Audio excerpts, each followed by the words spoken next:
哎，我跟你说，展厅里现在停了6款 SUV， 但你看旁边都没啥人讨论。但你先别急着走，这6台车里啊，至少有1款，没准就是你2026年最该买的那台。不是那种嗓门最大、广告打得最猛的，而是那种最会过日子、最理性的选择。看完这个视频，你就能明白为啥现在这种闷声干大事的车反而越来越吃香了。说真的，2026年的 SUV 市场简直是卷疯了，各家车企都在天上画饼，广告也长得差不多，看得人眼花缭乱。但就在这片吵吵闹闹里，有几款车人家悄悄把活做到了极致，可惜就是没得到该有的关注。这6款 SUV 整体样样都挺牛，几乎挑不出毛病，但每台又都有个小小的阿喀琉斯之种，就一个地方稍微拉胯了，导致它跟完美差了那么一口气。你猜怎么着？也恰恰就是这一个不完美，才让它变得最有意思。也成了咱们今天要重点聊的猛料，我们会从第6名一直聊到第1名，而且我提前剧透一下，越往后越有料。但是你得先记着，排第1的那台车绝对能让你大吃一惊，猜都猜不到，真的，信我，你耐心看完就知道我说的为啥这么有道理了。OK， 那咱们就开始。第6名就是咱们非常熟悉的大众途观 Volkswagen Tiguan。这车你可能会觉得它挺闷的，一直在那儿自己默默改，但到了2026款这一版的努力算是真的开花结果了。要知道紧凑型 SUV 这个市场一直是美系和日系的天下，而途观呢算是里头最正的欧洲选项。但这代新款它不一样了，大众这次是真听劝，把用户的话都听进去了。先看外观，新款途观看着就特稳重，特有范儿，前脸设计的很精神，但又不是那种张牙舞爪的凶狠，一条贯穿式的灯带把2个大灯连在一起，这个气势在同级车里这个价位真的少见。车身比例干净，线条也收敛，它不搞什么硬派越野的肌肉感，因为它知道自己是谁，不硬装。它就是一台精致的紧凑型 SUV， 专门为那些喜欢低调不张扬的高级感的人准备的。一句话，定位清晰。再说说内饰，大众这次是真下功夫了，他们做了一件很多对手都没搞定的事儿，把一个代步工具变成一个让人愿意待着的座舱，用料摸上去质感很好，中控台的布局也特清楚，它配了一块超大的 12.9 英寸中控屏，但跟那些把所有功能都塞进屏幕找起来费劲的车不一样，途观保留了几个最常用的实体按键，这波操作在时髦和好用之间平衡的刚刚好，座椅支撑到位，方向盘握着也舒服，感觉就是为长途驾驶准备的。晚上把氛围灯一开，整个车内的档次感歘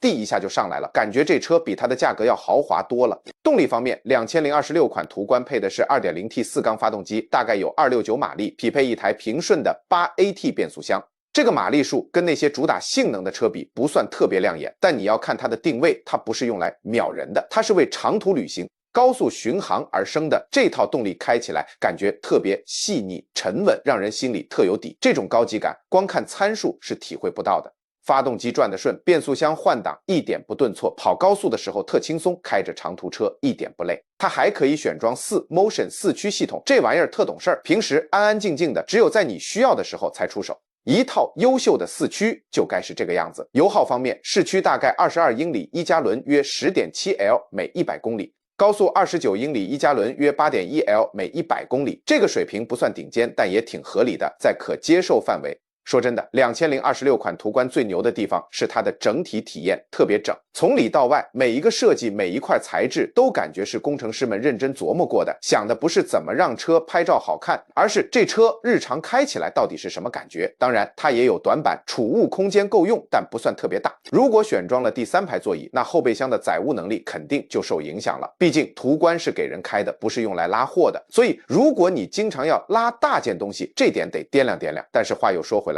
如果你就是想找一台紧凑型 SUV， 要的是那种精准高级带点欧洲范儿的驾驶感，同时又不想太张扬太浮夸，那2026款途观绝对值得你放进备选清单里。它之所以能上榜，不是因为它有啥花哨的噱头，而是因为它那种低调的优秀。在现在这个什么都讲究秀出来的市场里，这种内敛的实力反而越来越稀有了。如果这辆低调的途观已经让你有点心动，那接下来我们聊的第5名绝对会彻底刷新你对这个级别性价比的看法。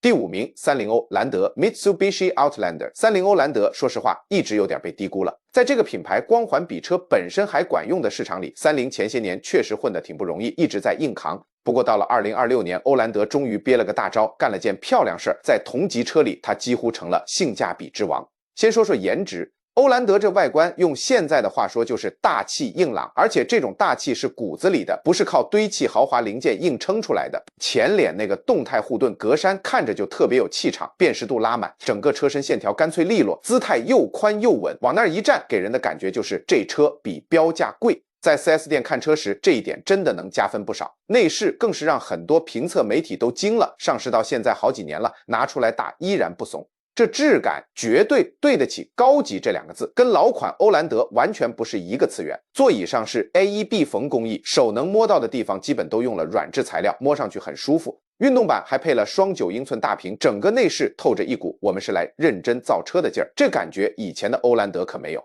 空间方面，它玩的是真材实料的3排7座，第2排空间是真的大，坐3个大人完全不挤。第3排虽然不算豪华，但应急用也足够了。对有家庭的朋友来说，这可不是纸上谈兵，是每天都能用得上的实在便利。好了，重点来了，动力才是欧蓝德的真正王牌。先说燃油版 2.5L 自吸发动机，181匹马力，这个参数数据档可能看不上，但开起来的感觉特别舒服，动力输出又平顺又好掌控，开起来心里有数。对咱们日常代步来说绰绰有余，但真正要让你重点关注的是它的非 V 插电混动版，这玩意儿才是精髓。它配了 2.4L 发动机加前后双电机，综合马力有248匹，纯电续航足够你上下班通勤用个10天半个月的，真正做到通勤路上一滴油不烧。而且它还用了30引以为傲的 SAWC 超级全轮控制系统，这套系统牛在哪儿？它能智能分配4个轮子的动力，让这台车的实际操控能力远比纸面上的数据要厉害得多。开起来特别稳，方向轻重也合适，过个坑洼路面悬架都能给你处理的服服帖帖，高速上车里也特别安静。它不是那种追求极致性能的猛兽，而是一台让人用着放心开着安心的成熟家用 SUV。 同时它也是同级车里性价比顶尖的选手之一。当然金无足赤，它也有个小短板，车机系统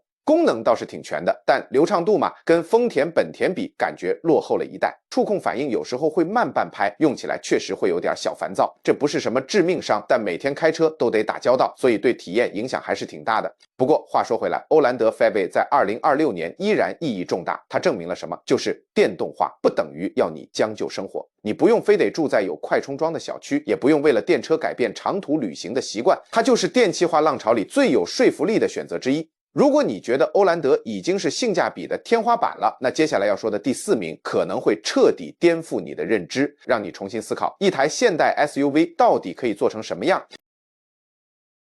第4名，日产奇骏 Nissan Rogue。 说起日产奇骏，它在美国可是个老熟人，常年霸占最畅销 SUV 的宝座。但说实话，平时聊起紧凑型 SUV 里的尖子生，大家脑子里冒出来的总是丰田 RAV4、本田 CR-V 这2位大神，奇骏好像总差点意思。不过从今天起，这情况可能要改写了，因为这台2026款奇骏是真的有点东西，开起来惊艳到你。日产这次的设计语言叫 Chill Out， 听着就挺放松，但说实话，这前脸确实有点两极分化。喜欢的人特别喜欢，觉得特个性，但不得不说，这气场绝对拉满，老远一看就知道是它，辨识度超高。前脸特别宽，线条跟建筑似的，特硬朗。那个封闭式的格栅配上极细的 LED 大灯，优雅的拐到 E 字板，视觉上很高级。车身侧面特别干净利落，悬浮式车顶也做得恰到好处，不花哨，看着很舒服。车尾那条贯穿式尾灯一下子就把现代感拉满了，感觉这气场完全不输那些比它贵好几万的豪华车。但说实话，2026款奇骏真正的杀手锏其实是等你拉开车门的那一刻。它的内饰我得说，在这个价位的紧凑型 SUV 里绝对是天花板级别，没得说。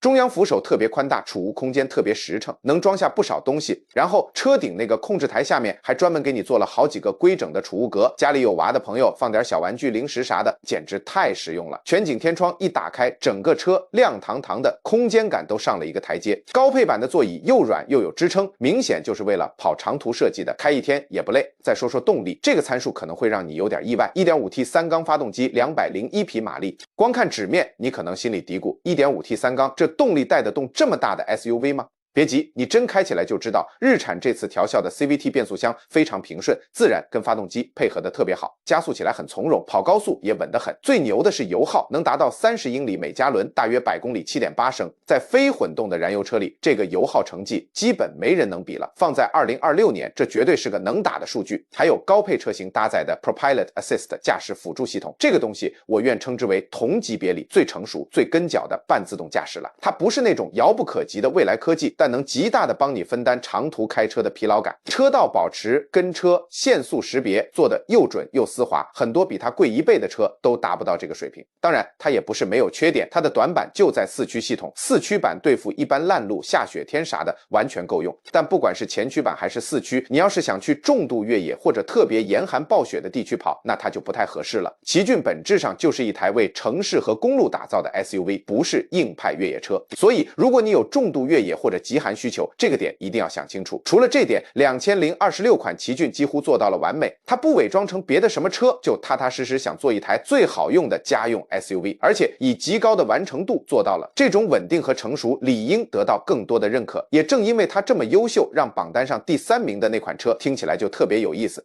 因为下一款车走的是一条完全不同的路。关于它还有一个特别的故事。第3名，丰田皇冠尊爵版。说真的，这丰田皇冠尊爵版要放在平时，可能根本轮不到它上这个榜单。为啥？因为它太特立独行了，你真不好拿它跟谁去比较。光听名字，估计很多人就懵了，脑子里完全没概念。但它偏偏就排在了第3，原因很简单，因为在2026年，丰田就靠这么一台车干了件行业里好久没见过的大事，它硬生生给自己开了条新赛道，然后一路把这个赛道上的对手全都给 KO 了。你看啊，皇冠尊爵版它既不是传统的 SUV， 也不是我们常说的跨界车，它夹在运动旅行车和底盘抬高的 SUV 之间，玩了个中间派。车身高度比普通轿车高一点，视野更好了，但又比大多数跨界车要低矮，开起来更灵活。现在满大街都是方方正正的盒子车，它的这种溜背造型就显得特别有动感。停在停车场里，视线根本没法从它身上移开，就算是对车早就审美疲劳的人，也得多看2眼。设计是真的惊艳。前脸是丰田经典的锤头纱造型，到了2026款，这个设计被优化的更完整、更协调了。但车侧才是这台车的灵魂，从 A 柱一直到车尾，那个溜背线条非常流畅，视觉效果特别有冲击力。一般家用车为了不牺牲头部空间，根本不敢这么设计，但丰田这次是豁出去了，先把设计美感放第1位。当然，人家也没忘了实用性，通过一些工程上的巧妙设计，让车内空间也没缩水多少，算是鱼和熊掌兼得了。内饰这块在丰田的车型里也属于独树一帜的水平，整个中控台是横向舒展开的，配了一块12.3英寸的中控屏和10英寸的全液晶仪表。还有一根贯穿式的饰条把整个座舱连在一起，用料明显更高级，氛围灯也搞得很到位。第2排的空间处理得特别聪明，你从外面看，因为是溜背造型，可能会担心头部空间不够，但实际上通过巧妙的布局，头顶空间比你想的要充裕得多。这种细节平时你可能不会注意，但作为车主开久了，你肯定会真心觉得这车考虑的周到。最后说动力，这才是皇冠尊爵版最有说服力的地方。它全系标配了 2.5L 的双擎混动系统，综合马力有243匹。说真的，丰田的混动技术现在真没得黑，绝对是世界顶尖水平，优势巨大。发动机和电机之间的切换丝滑到你根本感觉不到，动能回收的感觉也特别自然。油耗方面能做到37到38英里每加仑，对于一个这个尺寸的车型来说，这成绩简直炸裂。可惜这么牛的技术经常被大家忽略了。它还有个 FEV 的插电混动版本，可以外接充电，纯电续航足够你日常上下班，油耗还能再降。那个 EAWD 的电4驱系统是靠后桥的独立电机来实现的，跟传统的机械4驱比更轻，结构更简单，但牵引力绝对可靠。当然了，它也有个明显的短板，就是储物空间。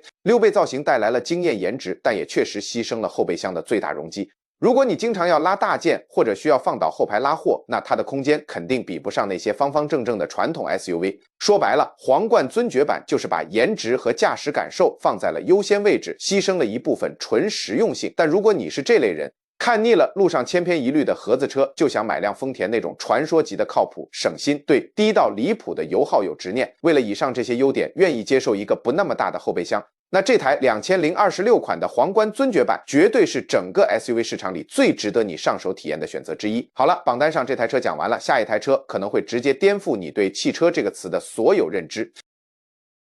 第2名本田 Passport， 说实话，好些年下来，这台车一直活得挺憋屈。为啥？因为它有个更出名的大哥 CR-V， 主打家用，销量杠杠的，还有个二哥 Pilot， 专门对付需要3排座的家庭刚需。夹在中间的 Passport 位置特别尴尬，比紧凑型 SUV 大，又没正经中大型 SUV 那么大。本田自己也没太把它当回事儿，销量一直不温不火。不过从2026款开始，一切都变了。对于有那么一点点特别需求的买家来说，这台 Passport 正在悄悄成为这个榜单里最让人戒不掉的选择。你看，这全新的换代车，本田这次是铁了心要给它一个真正的身份。上一代颜值其实还行，但就是一张路人脸，看过去就忘了。这一代完全不一样，前脸特别宽大，气场稳得很，那个几何形状的格栅显得特别自信，一点不学某些竞品搞得那么夸张凶狠。车侧线条干净利落，肌肉感恰到好处，不花里胡哨，就靠这比例赢麻了。车尾的贯穿式尾灯，辨识度直接拉满，车流里随便一眼就能认出来。说白了，2026款 Passport 就是一台想明白了自己是谁，活得特别通透的车。内饰方面，这次本田是真的开窍了，中控台明显更偏向驾驶员，不是像上一代那样只是摆个样子。标配9英寸大屏高配，还能选12月3日英寸，反应速度和流畅度都是本田以前很少能见到的水平。最让人惊喜的是，它居然把空调和音量的实体按键给保留了，这说明它真的听进去了咱们用户的话。谁受得了把所有功能都塞进屏幕那种反人类的设计啊？座椅表现更是没得说，运动版前排座椅的包裹性和用料都跟更高级别的车看齐了。但真正让它成为隐藏杀招的其实是第2排，在高配上，后排的腿部空间甚至比那些全尺寸 SUV 还要大，地板还是纯平的，肩部空间也够宽，3个大人坐后排不仅能坐下，关键是能坐得特别舒服。要说灵魂，还得是它的动力。2026款 Passport 搭载了一台 3.5L 自然吸气 V6 发动机，能爆出285马力。在2026年，所有对手都在搞涡轮4缸和混动， Passport 这颗大 V6 就显得特别复古。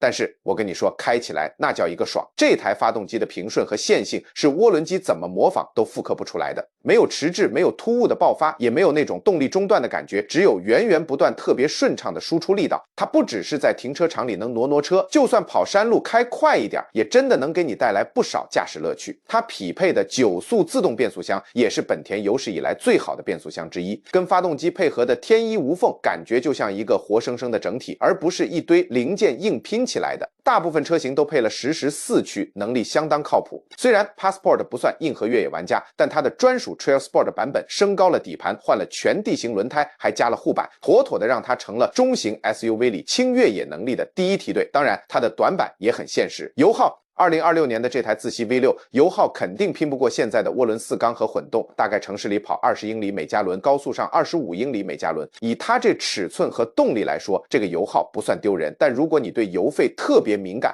那还是得好好掂量一下。话虽如此，如果你就想买一台空间巨大的2排座 SUV， 想要一台正经的大排量发动机，想要点真实可靠的通过能力，再加上本田一贯的皮实耐用，那2026款 Passport 几乎就快完美了，只是还差那么一点点。榜单上还有最后一台车，比咱们今天聊的所有这些都要更完整，更无懈可击。第1名2026款斯巴鲁 XV Subaru Crosstrek， 咱们今天聊的这些 SUV， 第1名必须给它。为啥？因为它可能是这里头最便宜的一台，车身比大多数车都小，马力也比不过一些对手。但从咱们普通人买车最在意的几个点来看，2026款斯巴鲁 XV 确实是这份榜单里的最优选。先别急着反驳，听我慢慢说。斯巴鲁 XV 根本就没打算在参数表上跟你卷数字，它不想靠那些唬人的大马力、广告里花里胡哨的配置来吸引你，它真正做的也是它同级里做的最好，甚至可以说在什么价位都数1数2的，就俩字儿：靠谱。这种说到做到、完整又可靠的劲儿，在今天的汽车行业里真的太难得了。外观干练务实，不装硬汉 XV 的设计就一个字：实在。8.7英寸的离地间隙让它开起来比普通城市 SUV 更有气场，但它又不想假装自己是台硬派越野车，这点特别讨喜。车身的防刮护板做得特别扎实，和车身融为一体，不是那种后期自己贴上去的山寨货。整体尺寸看着小巧但不憋屈，还标配了行李架，自带一种老子能去浪的气质，但又不会强迫你去越野。无论是走烂路还是上高速，它都特自在。这种平衡感很多车都做不好。内饰够用、好用，不搞虚的。2026款 XV 在内饰上下了血本，都是实打实的升级，中控布局更清爽了。高配车型的11月6日英寸竖屏处理器也升级了，反应更快，操作更顺畅。最关键的是，那些最常用的功能，比如空调、音量控制，都保留了实体按键，盲操作特别方便。坐姿抬升的恰到好处，开车时视野开阔，感觉一切尽在掌握。但上下车又不用费劲爬，高配车型的用料已经接近豪华车的水平了。虽然还没完全达到，但这确实是它的一点小短板。不过斯巴鲁的车主一直都愿意接受这个小缺点，因为换来的是其他地方无可替代的实用价值。动力与四驱，它不是噱头，是你的全天候底气，动力才是这台车最核心的故事。标配 2.5L 自然吸气发动机，182马力，单看这参数确实平平无奇，但一配上斯巴鲁自家的 CVT 变速箱，还有全系标配的左右对称全时四驱，这台不起眼的发动机就能给你其他车给不了的东西，那就是在任何天气、任何路况下的绝对信心。这套四驱可不是什么营销概念，也不是前轮打滑了才临时救场的应急系统，它是实打实的全时四驱，机械结构保证了动力随时都在4个轮子上分配。下雪、下雨、走砂石路、乡间小道、山路、高海拔，只要你想去 XV 就能带你去。这种能力在别的同级别车型上，你得花大价钱才能买到。更牛的是，2026年的混动版 e-Boxer 在完全保留四驱能力的同时，油耗还大幅下降了。纸面参数依旧一般，但实际体验完全不同。低速扭矩来得特别快，城市里开起来平顺了不少，而且还能在低速时纯电行驶，像在小区里挪车穿行，那叫一个轻松。别忘了那个 8.7 英寸的离地间隙，这是斯巴鲁死守的底线。这意味着什么？意味着突降的暴雪、通往营地的土路、积水路段、传坡道，这些不是什么极端场景，都是咱们普通人真会遇到的日常。而 XV 处理这些情况时，那种从容淡定能给你极强的安全感，驾驶感受沟通清晰，开得越久越信赖。它的驾驶感受不是那种追求极限的运动感，但它跟你有非常清晰的沟通，转向精准，能感觉到路面的反馈，底盘能过滤掉颠簸，但车身又不发飘，刹车脚感线性特别好控制。车和人之间这种直接的交流感，让你开得越久，对它的信任就越深。这种信赖感可不是光靠几个好看的参数就能换来的。当然，咱也得实话实说，它有个短板，就是内饰，这算是它唯一的妥协了。得承认，在内饰用料上，特别是低配和运动版，跟大众、本田那些品牌的高配比起来，是差了点意思。车内空间挺规整，也实用，但那些硬塑料会时不时提醒你，嘿，我的价格在这儿呢。对有些朋友来说，这种驾驶的爽和内饰的廉价之间的落差，可能就会让他们去看看别的车了。所以啊，结论就一句话，咱们盘了这么一圈，核心思想是一台近乎完美的车，不是在某一单项上无敌的，它不是屏幕最大的，也不是马力最高的，更不是造型最凶的。一台完美的车是能服务最多的人，应对咱们生活中最常见的场景，让你觉得最靠谱、最真诚、最省心的选择。那到了2026年，这台车就是斯巴鲁 XV， 榜单上别的车都有自己的一手王牌。1. 途观赢在那股高级精致的欧洲范儿。2. 欧蓝德 5V 是把用电这件事变得特别适合咱们普通家庭。3. 奇骏内饰体验超出了它的价格，很惊喜。4. 皇冠英式派把省油这件事儿做得很有魅力，混动也特吸引人。5. 本田 Passport 有 V6 发动机，大空间，真实能力，还有本田的可靠性。但斯巴鲁 XV 呢，它不干那些最刺激的事儿，它只干最重要的事儿。在这个总把噱头和关键搞混的世界里，这份清醒就是它最大的价值。所以现在问题已经不是哪台车最好，而是哪台车最适合你。如果你刚才听我介绍，心里一直对，觉得这说的不就是我想要的吗？那你其实已经有答案了。那台让你坐直身体，想多了解一点，让你想到自己每天真实生活，而不是去幻想那些不切实际场景的车，就是属于你的那台近乎完美的 SUV。这6台车，6件接近圆满的作品，但也都各有一个小毛病，阻止它们成为完美。而就在接近完美和完全完美之间的那道缝里，你会找到现在车市上早就忘了的东西，一份对自身定位的诚实，以及一种做我自己就足够了的底气。